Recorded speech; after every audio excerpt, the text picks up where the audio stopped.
Baik, idzan ma hukmur ruqyah? Man yujib? Yarfa' yadah. Apa hukum ruqyah? Nah, tafadhal. Yalla.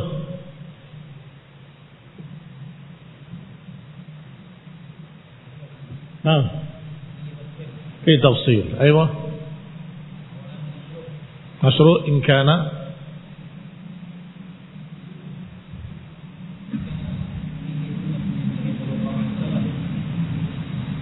أيوة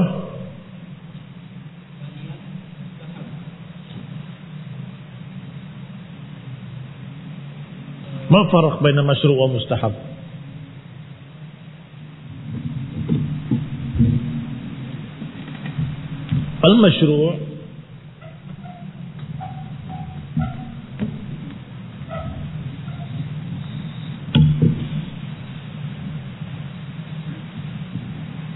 المشروع هناك واجب ومستحب.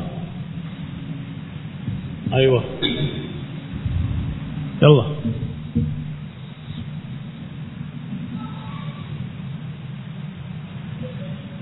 مشروع بمعنى واجب أو مشروع بمعنى مستحب أو هناك ما هو واجب هناك ما هو مستحب. Apakah ada ruqyah yang wajib? Akmil. Baik, man yujib? Baik. Fi tafsil. Aywa. جائز ما لم تكن شركا ثم مستحب ما كان في حديث النبي صلى الله عليه وسلم اتباعا له. أيوة مكروه إن كان بغير العربية. بقي واحد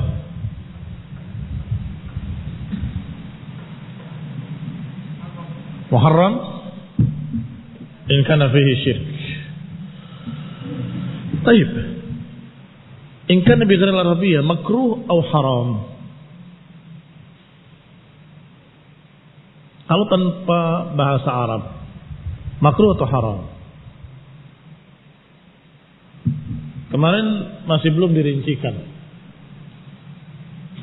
Bighairi al-Arabiyyah hunaka ma yufham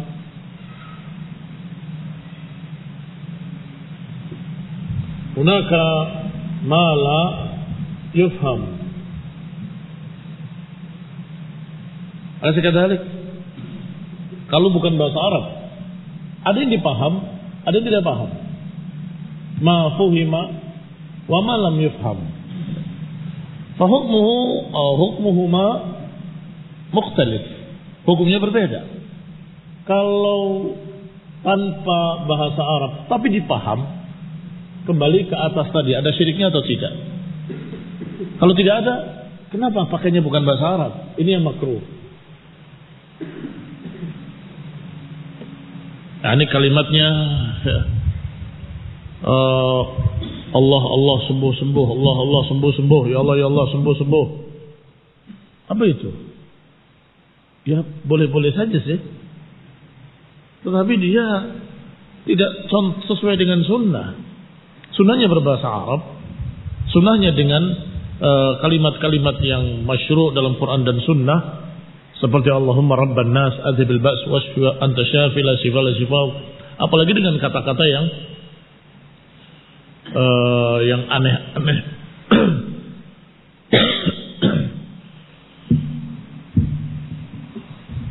Apa yang kalian biasa ucapkan di waktu kecil kalau takut dengan anjing atau apa? Kalau nggak salah ada kata-kata itu. Ya. Kalau lebah misalnya, kamu akan katakan pahit ya. Itu ruqyah bukan? Ya. Ma hukmuhu? Ya. Kamu seakan-akan berbicara pada lebah. Padahal lebah nggak tahu kamu ngomong apa itu pahit-pahit tadi itu. Maka ada la yustahab wala yubah, yukrah. Khawatir akan terumus pada yang haram. Taib, walaupun kalimatnya nggak ada kesyirikan, nggak ada. Tetapi apa maksud kamu seperti itu? Nah, kembali kepada kitab. Bismillah walhamdulillah wassalatu wassalamu ala Rasulillah wa ala alihi wa ashabihi wa mawalah. Amma ba'du. Qultu min dhalika ma kana ala madhhabil jahiliyah allati yata'atawnaha wa annaha tadfa' anhumul afat wa yataqiduna anna dhalika min qibalil jinni wa ma'unatihim wa binahwi hadha dzakara al-Khattabi. Sudah lewat ucapan Khattabi rahimahullah. Saya katakan, kata Syekh Abdurrahman Al-Syekh, di antaranya adalah apa yang merupakan madhab jahiliyah allati yata'atawnaha, yang mereka biasa saling meruqyah. Wa annaha tadfa'u anhumul afat, yang menurut mereka jampi-jampi itu akan menghilangkan penyakit-penyakit atau gangguan-gangguan. Wa yataqiduna anna dzalika min qibalil jin wa ma'unatihim, dan mereka memiliki keyakinan kalau itu adalah bantuan dari jin atau pertolongan dari mereka. Dan yang seperti itulah, semirip dengan itulah yang diucapkan oleh Imam Al-Khattabi rahimahullah. Qala Syekhul Islam, berkata Syekhul Islam rahimahullah, kullu ismin majhulin falaysa li ahadin an yarqa bihi. Idan kullu ismin majhulin ay bikalam ghair al-arabiyyah wala yufham la yajuz ay haram. Kalau begitu yang syirik bagaimana hukumnya? Yang syirik lebih dari haram. In kana fihi syirk, fahada hukumu syirk. Berarti ada mustahab, ada makruh, ada haram, ada syirik. Nah, kalau Syekhul Islam rahimahullah, kullu ismin majhulin falaysa li ahadin an yarqa bihi, maka tidak boleh seorang pun untuk meruqyah dengannya. Fadlan an yad'u bihi, apalagi berdoa dengannya. Walau urifa ma'nahu, walaupun diketahui maknanya, li'annahu yukrahu du'a bi ghairil arabiyyah. Kalaupun diketahui maknanya, tetap makruh. Kenapa? Diketahui maknanya dan nggak ada apa-apa, nggak ada kesyirikan. Iya, yukrah. Limada yukrahu du'a bi ghairil arabiyyah, makruh berdoa dengan tanpa bahasa Arab. Wa innama yurakhas liman la yuhsinul arabiyyah, hanya saja diberi keringanan bagi mereka-mereka yang memang tidak bisa bahasa Arab. Ya Allah sembuh, ya Allah sembuh, ya Allah sembuh, ya Allah sembuh. Gak bisa bahasa Arab. Kalau dia bisa, makruh dengan bahasa lain. Ucapkan isfihi ya Rabbi isfi. Allahumma rabban nas, adhibil ba's washfi anta syafi.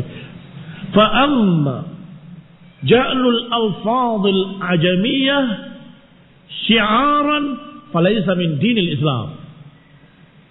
Adapun menjadikan lafaz-lafaz yang bukan bahasa Arab sebagai syiar, maka itu barakallahu fikum tidak dalam atau tidak termasuk agama Islam sama sekali.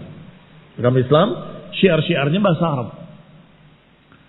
Sehingga barakallahu fikum syiar yang dipakai di dalam ruqyah pun harus syiar-syiar Arabiyah, Islamiyah, dengan ayat, dengan hadis, atau dengan doa-doa bahasa Arab.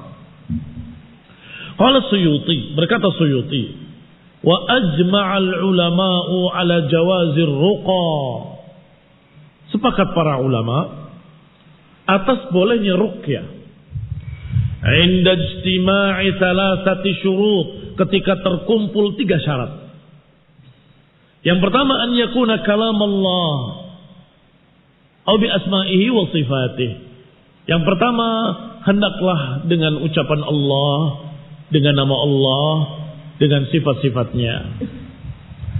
Yang kedua, wa bil lisanil arabi wa bima yuraf ma'nahu, dengan bahasa Arab atau dengan bahasa yang dipaham maknanya. Dengan bahasa Arab bagi yang mampu.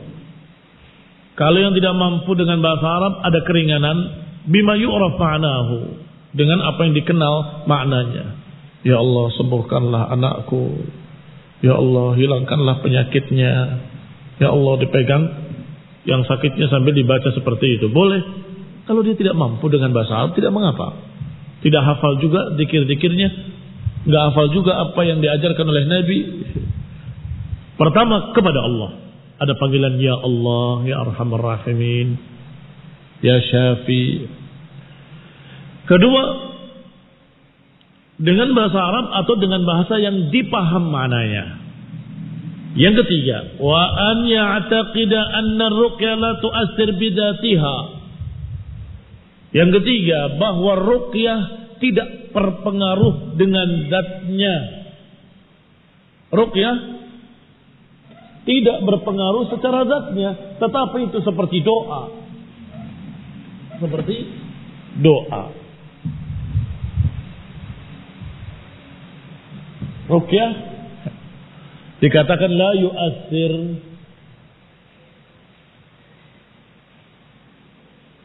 bizatiha, karena itu doa. Jadi kata-kata itu bukan itu yang menyembuhkan, tapi karena engkau berdoa dikabulkan oleh Allah. Baik. Kalau dengan bahasa Arab, maaf, kalau dengan Al-Quran, seperti dengan Al-Fatihah, hal yu'assir bidzatiha am la yu'assir bidzatiha? Hah? Kenapa ragu-ragu?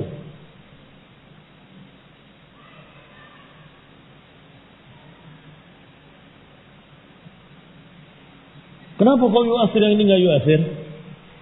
Karena Al-Quran kalamullah,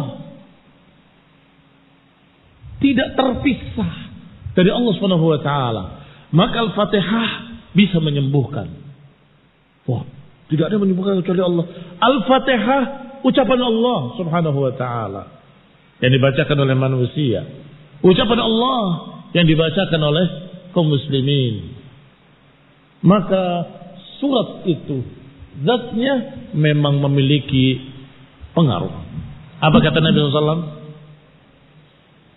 Wa ma tadri anha kaifa lafduhu?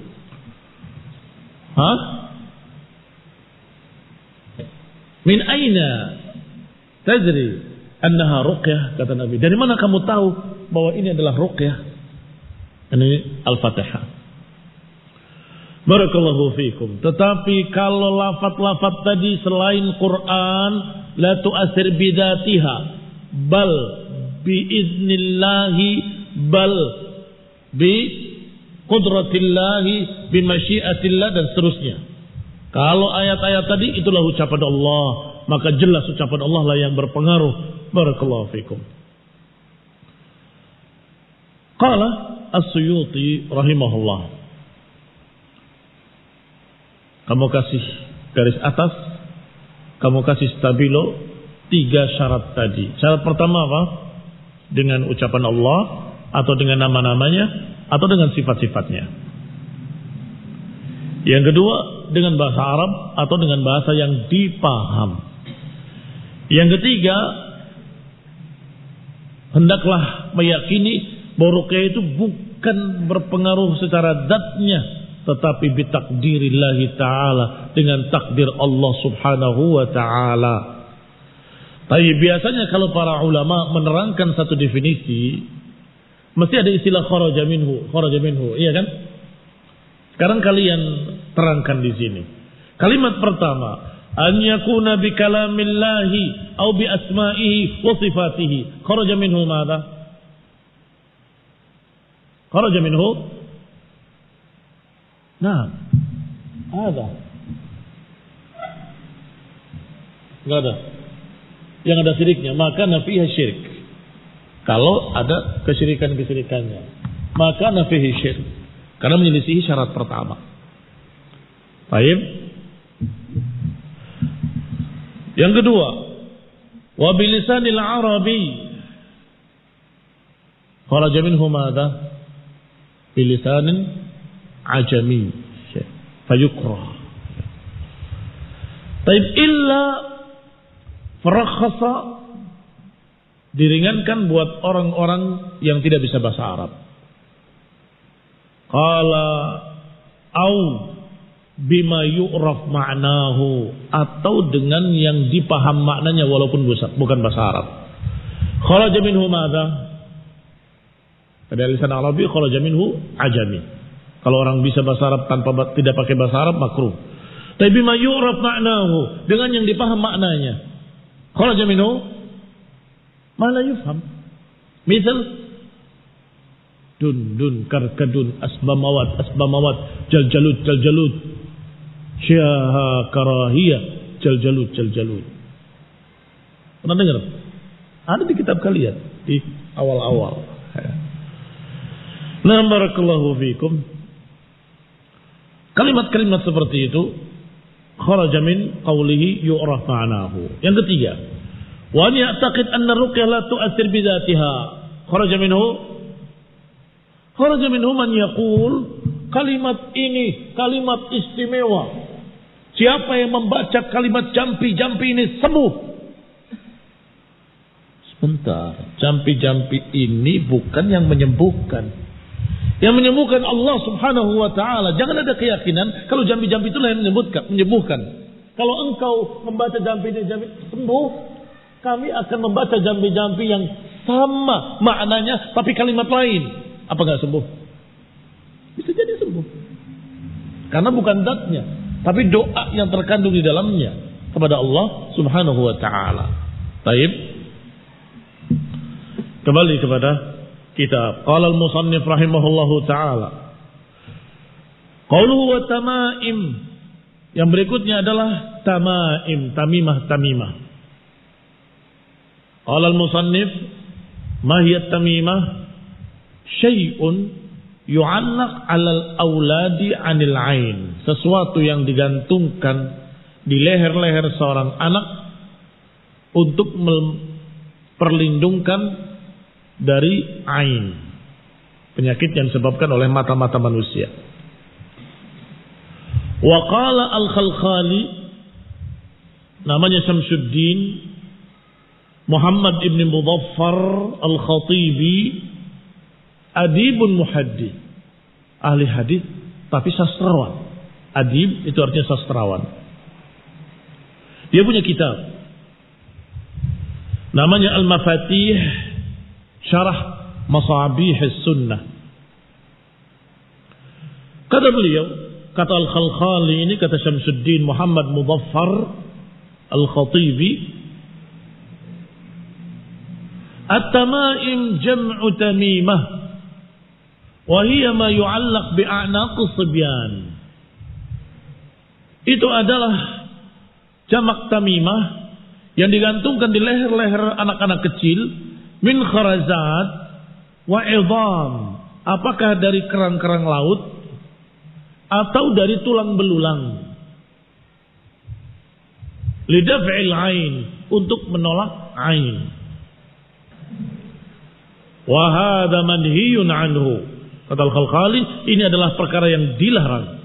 Li'annahu la dafi'a illallah, karena enggak akan ada yang bisa menolak apa yang Allah takdirkan kecuali Allah sendiri.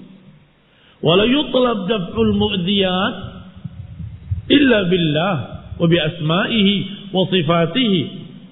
Tidak diminta penolakan terhadap gangguan-gangguan, tidak kita meminta penolakan terhadap bala bencana illa billah, kecuali kepada Allah dengan nama-namanya dan sifat-sifatnya. Baik, ini barakallahu fikum tentang tamimah. Tadi sudah kita bahas ruqyah. Innar ruqa wat tamaim wat tiwalah syirik. Ruqyah sudah dibahas. Sekarang tamimah. Ternyata didefinisikan dengan kalimat yang digantung di leher anak-anak untuk menolak ain. Yang penting di dalam definisi itu adalah kalimat dafa.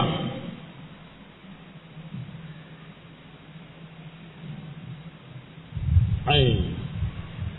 Menolak bala bencana, yaitu dengan sebab mata-mata manusia. Sebab al-ibratu fil maqsad. Al-ibratu fil maqsad. Ibrah itu pada tujuannya. Sebab ada kalung-kalung anak-anak dari kerang-kerangan, tapi bukan tujuannya untuk menolak ain. Maka itu bukan tamimah. Itu bukan tamimah. Idzan at-tamimah qala ma yu'allaq bi'anaq as-sibyan min kharajat wa 'idham li daf'il 'ain. Daf'il 'ain. Itu saja ringkasnya. Apa yang digantung? Li daf'il 'ain. Baik, daf'il 'ain digantungnya di mana? Sama saja. Digantung di anak-anak, tamimah. Digantung di orang dewasa, tamimah. Digantung di lehernya kendaraan, tamimah. Digantung di kaca mobil. Mobil itu di depan, di atas dashboard ada kaca, harus digantung tamimahnya. Sama saja. Kalau tujuannya daf'ul ain. Kalau tujuannya daf'ul ain, maka sawa'un bisawa fi hukmi. Pada hukumnya. Berkata musannif rahimahullah, wa huwa Syekh Muhammad Ibn Abdul Wahhab rahimahullah. Lakin idza kana al-mu'allaq min al-Qur'an farakhasa fihi ba'd as-salaf. Tetapi kalau digantungkan dari Quran, maka itu diringankan oleh sebagian salaf. Wa ba'dhum lam yurakhis, sebagian mereka tidak memberikan rukhsah. Wa yaj'aluhu minal manhi anhu, dan menganggapnya kalau itu termasuk yang dilarang. Minhum Ibnu Mas'ud, di antaranya adalah Ibnu Mas'ud radhiyallahu taala anhu. Berarti katanya bahwa salaf ada yang berpendapat kalau yang digantungkan itu minal Quran labas, tidak mengapa, diberi keringanan. Kalau tidak dengan Quran tidak boleh. Ternyata sebagian yang lain termasuk Abdullah bin Mas'ud, walaupun dengan Quran tidak boleh. Karena Al-Quran bukan dijadikan untuk kalung-kalung, bukan dijadikan untuk seperti itu. Sebagian yang membolehkan karena menganggap bahwa Quran memiliki ta'sir. Ayyuhuma rajih? Mana yang rajih? Alhamdulillah, kita memiliki prinsip Quran dan Sunnah ala fahmi salaf. Tapi bagaimana salaf? Apakah ada yang melakukannya lidaf'il ain? Ternyata ketika diruntut siapa dari salaf yang katanya membolehkan untuk menggantungkan di leher anak-anak ayat-ayat Al-Quran, ditelusuri, didapat beberapa sahabat. Ternyata tujuannya bukan daf'ul ain. Tujuannya adalah menghafalkan ayat-ayat Al-Quran. Karena dulu catatannya seperti papan begitu, digalungkan. Jadi sambil main sambil baca. Begitu sudah hafal, dihapus, diganti tulisan baru. Ayat berikutnya, surat berikutnya. Akan ada di sini insyaallah. Kalau nggak ada berarti di Taisir Al-Aziz Al-Hamid. Ini kitab Al-Fathul Majid adalah ringkasan dari kitab Taisir Al-Aziz Al-Hamid, syarah kitab Tauhid oleh Syekh Sulaiman Al-Syekh, diringkas oleh Syekh Abdurrahman Al-Syekh. Nah, kalau nggak salah ada di sini insyaallah. Faqala ta'ifatun yajuzu dzalik. Berkata sekelompok dari mereka, oh, ada yang kelewat. I'lam anna al-ulama min as-sahaba wat tabi'in faman ba'dahum ikhtalafu fi jawaz ta'liq at-tama'im allati min al-Qur'an wa asma'illahi wa sifatih. Ketahuilah bahwa para ulama dari kalangan sahabat dan dari kalangan para tabi'in ada perbedaan pendapat tentang bolehkah menggantungkan tamimah-tamimah yang dari Quran dan dari asma dan sifatnya. Faqala ta'ifatun, sekelompok dari mereka berkata, yajuzu dzalika, tidak mengapa yang demikian. Ini pendapatnya Abdullah bin Amr bin Al-As.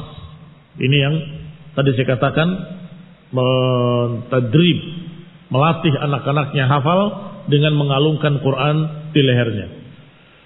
Wa huwa dhahir ma rawa Aisyah, dan itu yang tampak dari pendapat Aisyah. Wa bihi qala Abu Ja'far al-Baqir wa Ahmad fi riwayah wa hamalul hadis ala tamaim allati fiha syirik. Kemudian mereka membawa hadis ini yang melarang inna tamaim adalah syirik kepada tamaim yang ada syiriknya di dalamnya. Baik.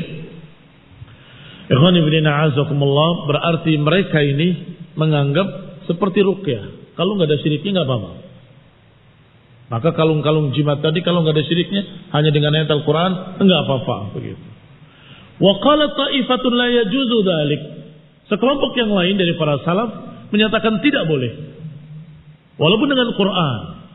Di antaranya pendapat Abdullah bin Mas'ud radhiyallahu taala anhu, Abdullah bin Abbas, habrul ummah, tintanya umat, wi'aul ilm, mufassir. Wa huwa zahir qawlu Hudzaifah, dan ini yang tampak dari pendapat Hudzaifah ibn al-Yaman, wa Uqbah ibn Amir, wa ibn Ukaim, wa bihi qala jama'atun min at-tabi'in, dan dengan pendapat ini pula sekelompok dari tabi'in berpendapat. Wa minhum ashabu bin Mas'ud, di antaranya adalah pengikut-pengikut dan sahabat-sahabat murid-murid Abdullah bin Mas'ud, dan juga Imam Ahmad dalam riwayat yang dipilih oleh kebanyakan dari sahabat-sahabatnya dari Al-Hanabilah, rata-rata berpendapat dengan pendapat Imam Ahmad yang melarang walaupun dengan Quran. Wa jazima bihal mutaakhirun, dan tegas melarang yang demikian ulama belakangan. Wahtajju, mereka berhujjah bihadzal hadis wa ma fi ma'nahu. Mereka berhujjah dengan hadis ini, innar ruqa wat tamaim wat tiwalah syirkun. Adapun ruqa ada kekecualian karena Nabi sendiri menyatakan la ba'sa bir ruqa ma lam takun syirkan. Tapi tamimah, apakah ada ucapan Nabi la ba'sa bit tamimah ma lam takun syirkan? Tidak ada. Apakah ada hadis tadi yang mengecualikan? Enggak ada. Maka mereka memakai dalil ini untuk menyatakan namanya tamimah haram. Apakah dengan Quran ataupun selain dengan Quran? Qultu, aku katakan, kata Syekh Abdul Rahman Al-Utsaimin, wa hadha huwa sahih, inilah yang sahih, liwujuhin salasah tadhhar lil muta'ammil. Pendapat ini yang benar bagi orang yang jeli melihat tiga perkara yang akan tampak bagi seorang yang teliti. Pertama, umumun nahyi, larangannya umum, wala mukhassis lil umum, dan tidak ada hadis khususnya. Berbeda dengan ruqyah. Ruqyah ada hadis khusus. Ruqyah boleh kalau tidak ada syiriknya. Ada. Nabi pernah meruqyah. Nabi pernah diruqyah. Pernah enggak Nabi diruqyah? Oleh oleh siapa Nabi diruqyah? Bilang oleh Jibril alaihi salam. Ketika beliau terpengaruh, bukan terkena, terpengaruh sedikit dari sihirnya Labid bin al-A'sam, Allah Subhanahu wa taala menurunkan 2 surat Al-Alaq dan An-Nas. Kemudian diruqyah oleh Jibril Rasulullah SAW dengan Al-Falaq dan An-Nas. Taib Nabi pernah meruqyah. Meruqyah siapa? As'ad ibn Zurarah. Ketika memutus salah satu uratnya, kemudian itu dikain. Beda lagi. Ketika Nabi SAW meruqyah anaknya salah seorang sahabat. Aku perlindungan kau. Wa'iduka bi kalimatillahi tamma. Maka ini barakallahu fikum adalah perkara-perkara yang berbeda dengan tamimah. Adapun tamimah tidak kita pernah dengar hadis-hadis yang mengkhususkannya. Alasan kedua, menutup pintu kejelekan. Saddud dzari'ah. Mengapa? Fa innahu yufdi ila ta'liq ma laysa kadzalik. Karena dikhawatirkan akan terjadi menggantungkan sesuatu yang dikira itu adalah ayat Al-Quran, ternyata bukan. Ya Pak ya, yang tadi dikira bismillah bismillah ternyata baba sin lam ha. Dari atas alif lam ha. Dikira itu lafaz Allah. Padahal bukan. Maka dengan dikatakan tamimah tidak boleh. Sesuai dengan hukum hadis, pakai Quran atau tidak pakai Quran. Maka tertutup pintu dari pintu kejelekan tadi. Baik, as-salis. Ana idza ulqa fala budda an yattahinuhul mualliq. Kalau digantungkan, dikhawatirkan apa yang digantungkan di lehernya itu akan terhinakan dengan dibawa ketika buang air, karena namanya anak kecil. Qada'il hajah wal istinja, ketika dia beristinja dan sebagainya, maka apa yang digantungkan tadi dari ayat Al-Quran akan terhinakan. Ada yang keempat,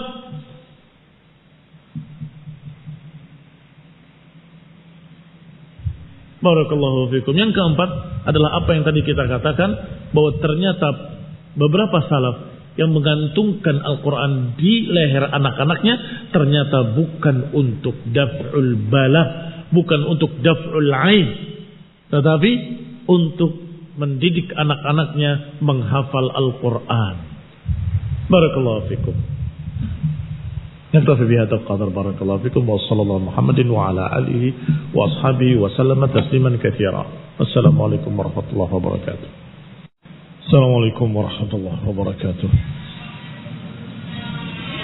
Innal hamdalillah nahmaduhu wa nasta'inuhu wa nastaghfiruh wa na'udzu billahi min shururi anfusina wa min sayyiati a'malina man yahdihillahu fala mudilla lahu wa man yudlil fala hadiya lahu wa ashhadu an la ilaha illallah وحده لا شريك له وأشهد أن محمدا عبده ورسوله صلى الله عليه وعلى آله وأصحابه والتابعين وتابع التابعين ومن تبعهم بإحسان إلى يوم الدين. أما بعد، قال رحمه الله: خصوصا إن عرفتم عظيم ما وقع فيه الكثير بعد القرون المفضلة من تعظيم القبور واتخاذ المساجد عليها والإقبال إليها بالقلب والوجه وصرف جل الدعوات ورغبات ورهبات وأنواع العبادات التي هي حق الله تعالى إليها من دونه، كما قال تعالى: ولا تدع من دون الله ما لا ينفعك ولا يضرك فإن فعلت فإنك إذن من الظالمين. Kemarin kita bahas tentang jimat-jimat atau tamimah yang digantungkan dengan tujuan tolak bala atau tolak ain, daful ain, yang ternyata ketika dikatakan sebagian salaf membolehkan kalau dengan Quran karena pernah sahabat fulani mengalungkan ayat Al-Quran di leher anak-anaknya yang ternyata itu adalah tahfidz, yakni mendidik anak-anaknya untuk hafal Al-Quran. Maka para ulama merajihkan, mensahihkan pendapat yang menyatakan tidak boleh menggantungkan jimat-jimat walaupun dari Quran, dengan beberapa alasan. Alasan pertama, karena larangannya umum dan tidak ada dalil yang mengkhususkannya. Enggak ada dalil yang mengkhususkan kalau dengan Quran boleh, tidak ada. Tidak seperti ruqyah. Yang kedua, dalam keadaan menutup kejelekan-kejelekan. Karena dikhawatirkan kalau dibolehkan dengan Quran, akhirnya masuk jimat-jimat yang katanya dari Quran, ternyata Quran yang telah dipotong-potong, diputar-putar, ditambah, dikurangi dan seterusnya, atau yang mirip Quran padahal bukan Quran, ternyata hanya rajah-rajah biasa, coret-coretan seperti bahasa Arab padahal bukan Quran sama sekali. Ini bahayanya kalau dibolehkan. Yang ketiga, kalau digantungkan jimat-jimat yang berisi Quran, khawatir akan terhinakan. Apalagi untuk anak-anak. Akan melecehkan Al-Quran itu sendiri. Khususnya, in arafta 'azima waqa'a fi katsir atau fihi al-katsir ba'da al-qurun al-mufaddalah. Khususnya, kalau kau ketahui besarnya apa yang terjerumus di dalamnya orang-orang belakangan ini setelah tiga generasi pertama. Setelah sahabat tabi'in dan tabi'it tabi'in, banyak manusia terjerumus dalam kesyirikan-kesyirikan. Seperti ta'zimul qubur, mengagungkan kuburan-kuburan. Wattikhadul masajid 'alaiha, dan menjadikannya sebagai tempat-tempat ibadah. Wal iqbal ilaihi bil qalbi wal wajh, dan justru beribadah menghadap kuburan tersebut dengan hatinya, dengan wajahnya. Wa sarfi jullad da'awat war raghabat war rahabat wa anwa'il ibadat ilaiha, dan juga mereka mengarahkan hampir seluruh doa-doanya, harapan-harapannya, rasa takutnya, dan berbagai macam bentuk-bentuk ibadah yang seharusnya itu hak Allah, mereka arahkan kepada kuburan-kuburan tadi. Na'udzubillah min dzalik. Maka jangan dibuka pintunya. Kalau dibuka pintunya, oh tidak apa-apa. Kalau dari Quran, kasih celah sedikit. Oh enggak apa-apa, kasih pintu. Boleh kalau dari Quran akan masuk semua apa yang sesungguhnya bukan dari Quran tapi mirip Al-Quran, seperti rajah-rajah yang sering kita temukan di rumah-rumah kuno, ada tulisan kayak bahasa Arab begitu, padahal itu bukan Quran sama sekali, bahkan dibaca pun tidak bisa, bahkan mau diterjemahkan bahasa Arab juga tidak bisa karena bahasanya aneh, tidak terpahami. Baik, barakallahu fiikum. Oleh karena itu jangan dibuka pintunya, tutup rapat-rapat. Tidak boleh, kalau pakai tidak boleh jimat-jimat haram. Kalau menggantungkannya Quran tidak boleh. Enggak ada contohnya, enggak ada para sahabat yang menggantungkan kalung-kalung jimat walaupun dengan Quran. Enggak ada mereka menggantungkan anaknya atau menggantung-gantungkan di leher anaknya jimat-jimat walaupun katanya dari Quran, enggak ada. Satu-satunya riwayat dari sahabat Sa'ad itu pun ternyata tahfidzan, dalam rangka mentahfidz anaknya, bukan dalam rangka daf'ul ain. Yang masih pakai cara-cara seperti itu sekarang ini di salah satu kota di Afrika. Salah satu kota di Afrika sana. Apa namanya? Nah, Mereka kalau sekolah tidak bawa catatan, bawanya papan.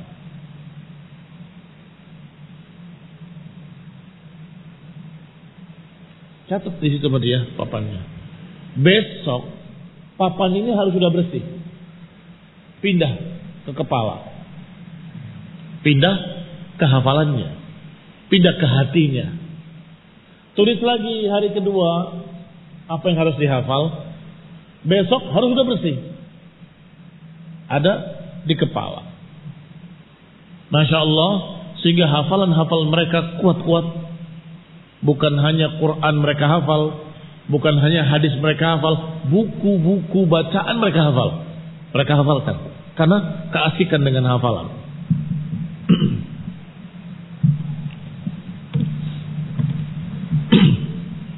La yahdur bil an. Tidak hadir namanya. Siapa yang ingat namanya? Baik. Shinqit. Namanya Shinqit. Pernah dengar Ashinqiti? Ulama ahli tafsir yang memiliki hafalan kuat sampai dijuluki maktabah berjalan. Perpustakaan berjalan.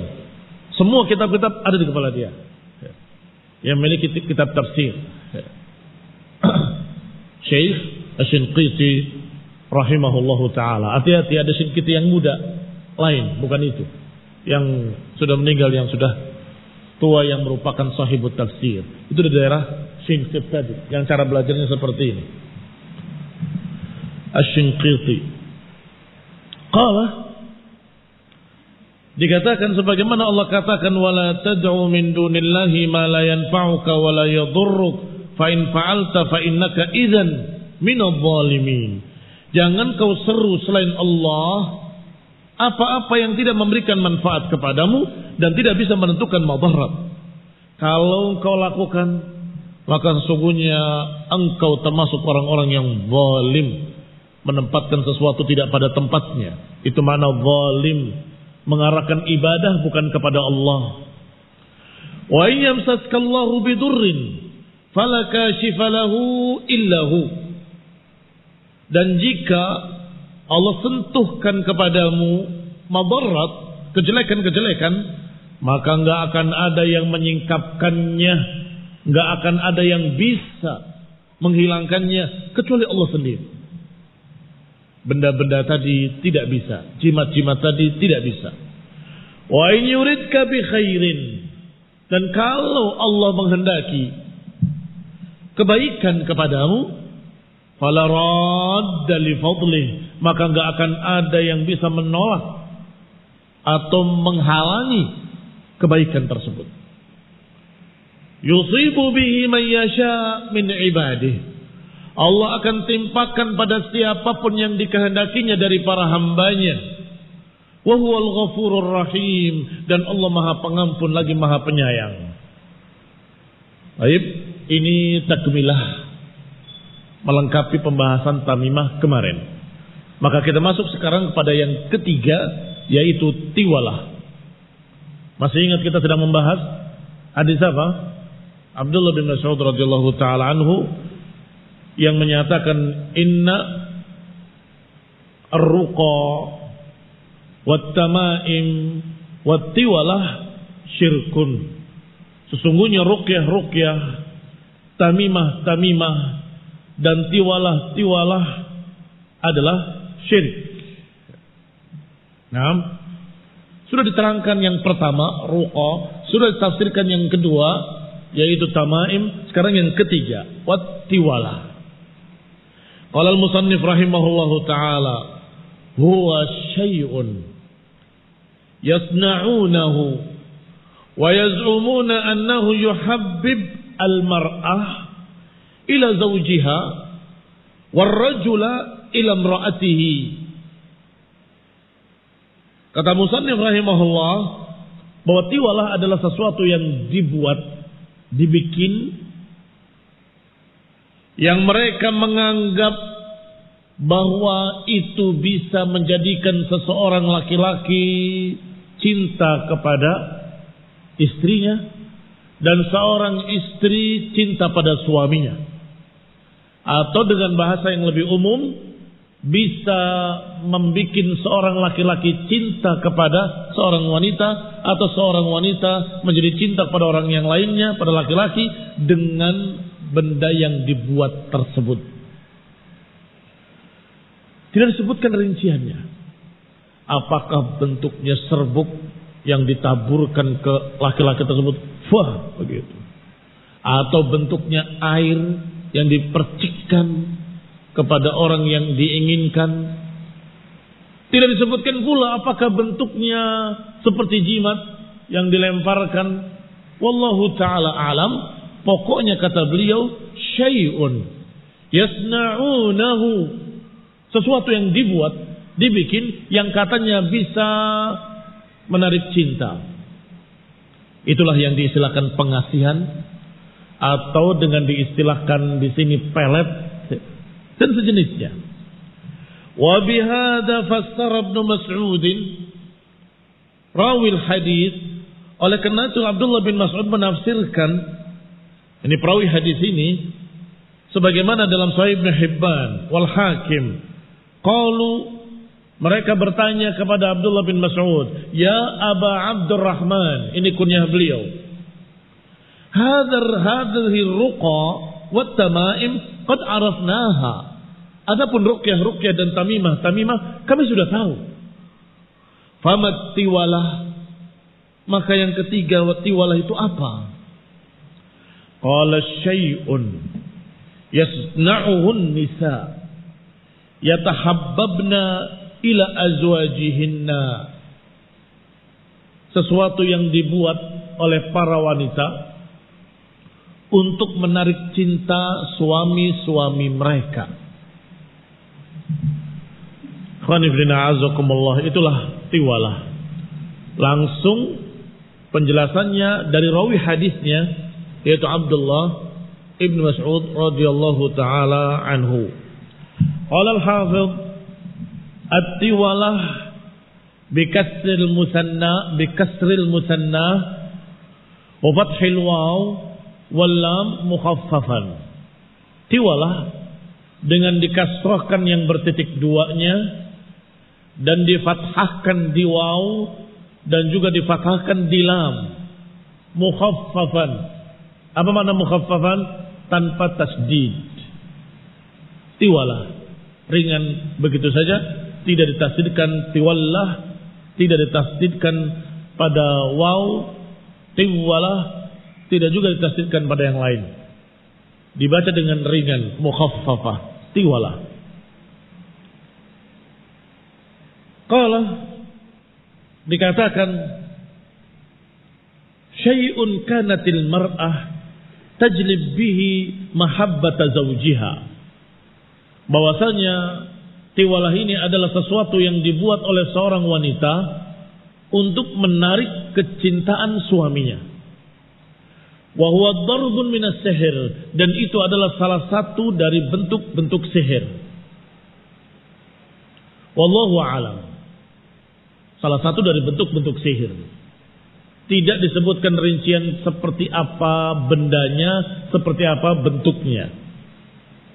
Dan tentunya tidak mungkin dikalungkan, tidak mungkin diikatkan. Sini, kamu saya ikat dengan ini. Ya, gak akan mau mereka.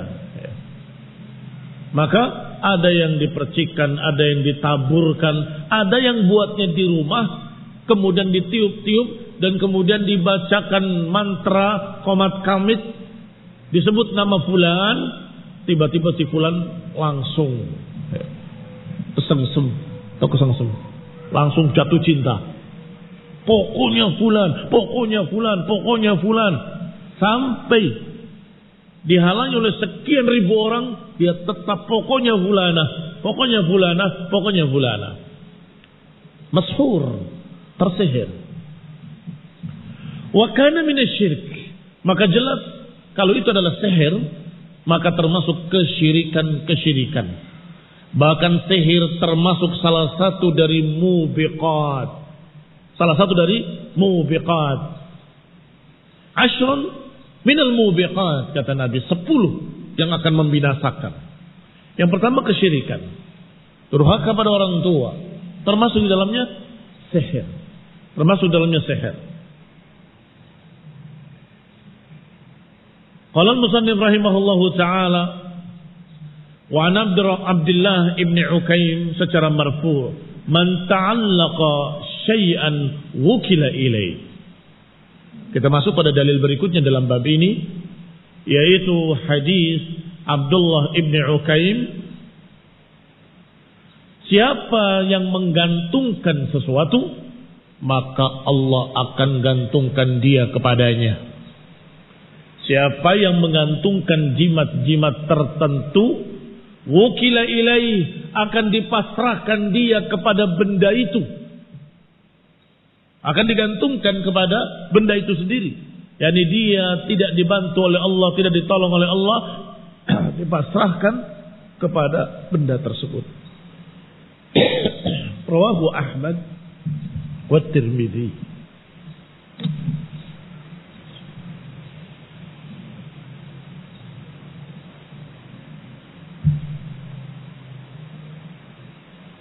Kita lihat syarahnya. Wa rawahu Abu Daud wal Hakim wa Abdullah ibn Ukaim, disebutkan dengan dhammah al-muhmalah pada ain. Muhmalah artinya tidak bertitik. Musaghharan berarti dengan wazan fu'ail. Ukaim dengan wazan fu'ail. Wa yukanna Aba Ma'bad, dan kunyahnya adalah Abu Ma'bad Al-Juhani Al-Kufi. Abu Ma'bad Al-Juhani Al-Kufi.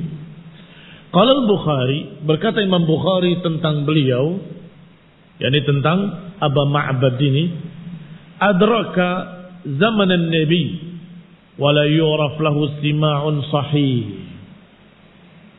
Beliau memang sempat menemui zaman Nabi, tapi tidak dikenal, maksudnya tidak diketahui kalau dia pernah mendengar dari Nabi SAW dengan pendengaran yang sahih.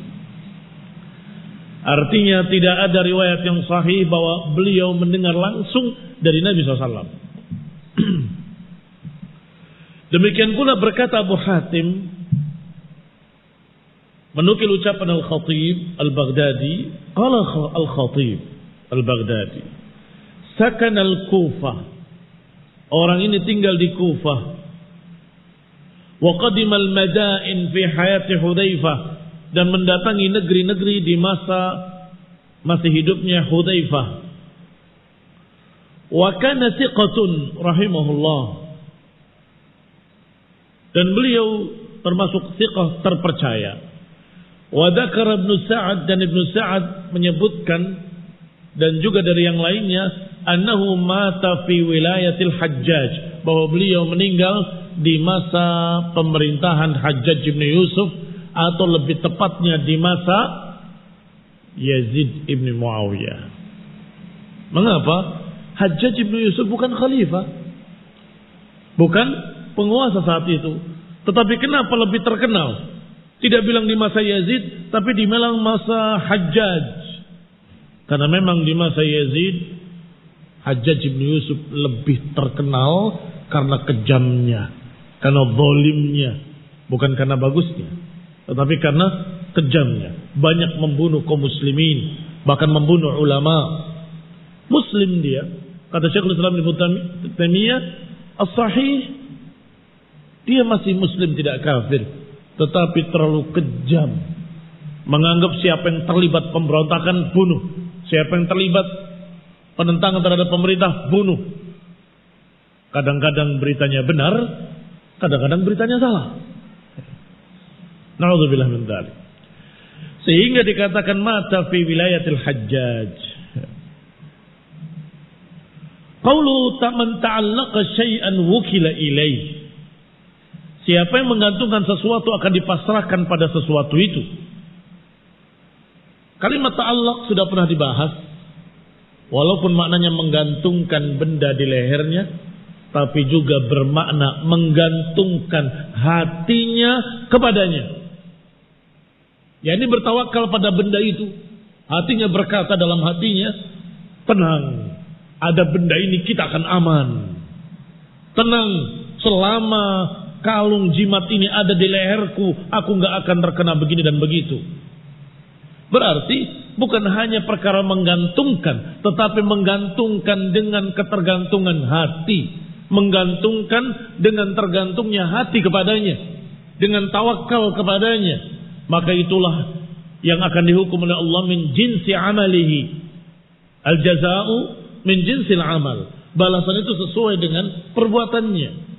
Perbuatannya menggantungkan jimat dengan bergantung hatinya kepada jimat, maka Allah pasrahkan dia kepada jimat tersebut. Silahkan. Kalau memang jimat itu bisa memberi, silahkan. Aku tidak akan memberi. Kalau memang jimat itu bisa membantu, silahkan minta pada jimat itu. Aku gak akan membantu. Itu makna wukila ilaih. Kalau memang engkau meminta pertolongan pada jimat itu, mintalah pada jimat itu, Allah gak akan menolong. Itu maknanya.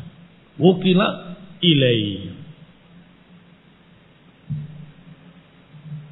Ta'alluq, ketergantungan hati, bisa bil qalbi, wa yakunu bil fi'il, dan juga bisa dengan perbuatan.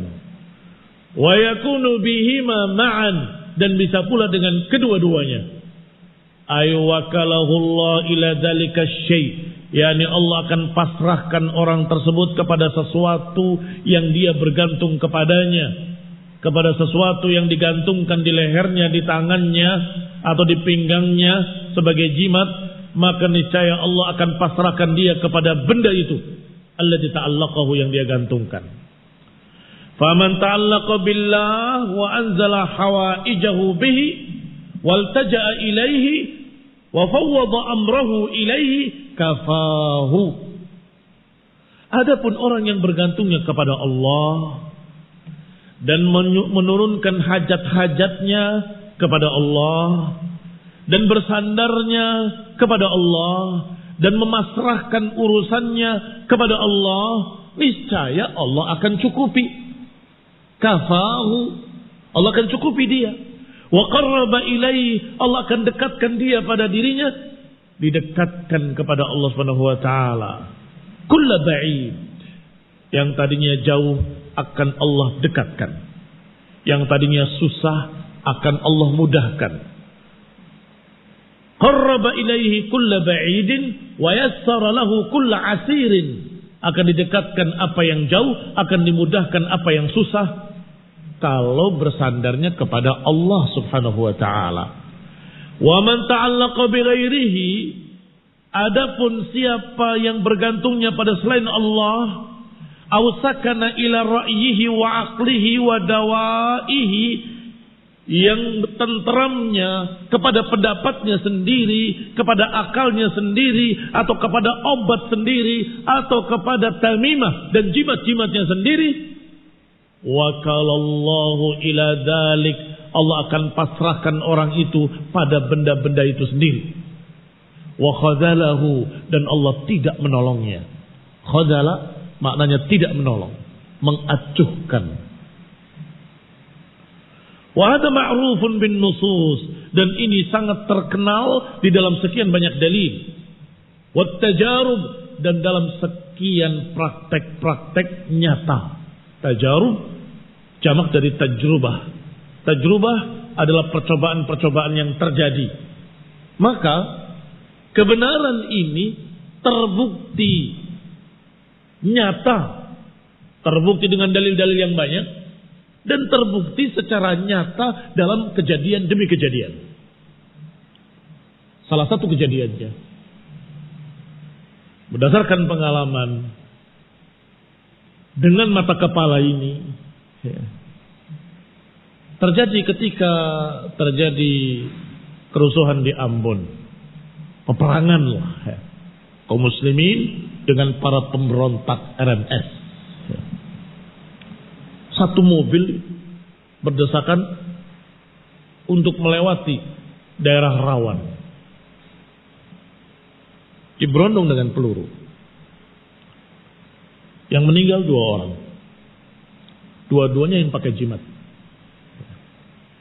dua-duanya penduduk setempat yang pakai jimat. Yang lain yang tawakal Allah malah selamat. Ini tajrubah namanya. Ini namanya apa? Tajrubah. Dan demikian pula kejadian pada fulan, pada alan, pada sekian banyak orang membuktikan bahwa justru mereka yang memakai jimat-jimat tadi malah Allah Subhanahu wa taala tidak menolongnya. Ini peperangan. Sebagian orang berlindung dengan drum yang ditidurkan dan kemudian dijalankan begitu, selamat. Sebagian orang memakai sabuk kebal dan memakai pakaian kebal.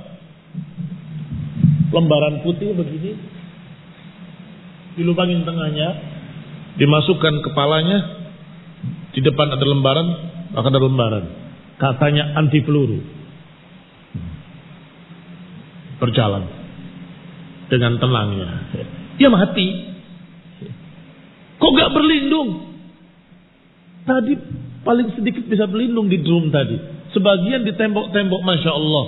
Allah selamatkan mereka.